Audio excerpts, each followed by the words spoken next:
সমাবেশ ও শোভাযাত্রা সহ নানা আয়োজনে দেশজুড়ে পালিত হলো মহান মে দিবস।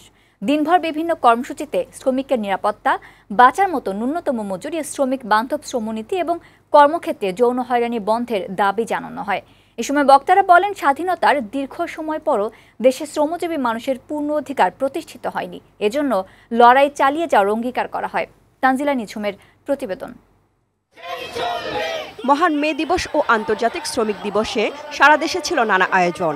শ্রমিক মালিক গর্ব দেশ, স্মার্ট হবে বাংলাদেশ এ প্রতিপাদ্যকে সামনে রেখে পালিত হয়েছে এবারের মে দিবস।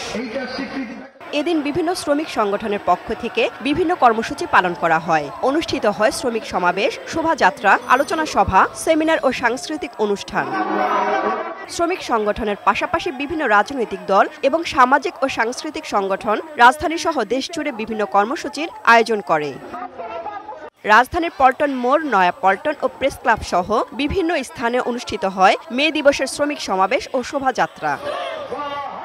এ সময় বক্তারা বলেন, বাংলাদেশে যে শ্রমনীতি রয়েছে তা পরিবর্তন করতে হবে। শ্রমিকদের পেনশনের আওতায় আনার দাবি জানান তারা। মাতৃত্বকালীন ছুটি 6 মাস করার দাবিও জানান। অনতি বিলম্বে জাতীয় ন্যূনতম মজুরি ঘোষণা করতে হবে, বাস্তবায়ন করতে হবে এবং সেটি সব সেক্টরের জন্য। 138 বছরেও বাংলাদেশে সেই 8 ঘন্টা শ্রম এটা বাস্তবায়ন হয় নাই। জাতীয় ন্যূনতম মজুরি ঘোষণার দাবি জানিয়ে শ্রমিকদের অধিকার প্রতিষ্ঠা না হওয়া পর্যন্ত আন্দোলন চালিয়ে যাওয়ার কথাও জানান বক্তারা। দুই দিক থেকে আগুনে আমরা আজকে ছাড়খাড় হতে বসেছি। অনেকে বলে দেশের অবস্থা সম্পর্কে বলেন, দেশের অবস্থা এক কথায় বলা যায়, বড় লোকের জন্য স্যাটেলাইট, গরিবের হালুয়া টাইপ। রাজধানীর পাশাপাশি দেশের প্রতিটি জেলা উপজেলায় নানা আয়োজনে পালিত হয় মহান মে দিবস।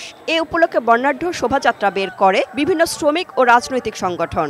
অধিকার আদায়ে লড়াই চালিয়ে যাওয়ার কথা জানানো হয় বিভিন্ন স্থানে অনুষ্ঠিত শ্রমিক সমাবেশে। তানজিলা নিঝুম, বৈশাখী সংবাদ, ঢাকা।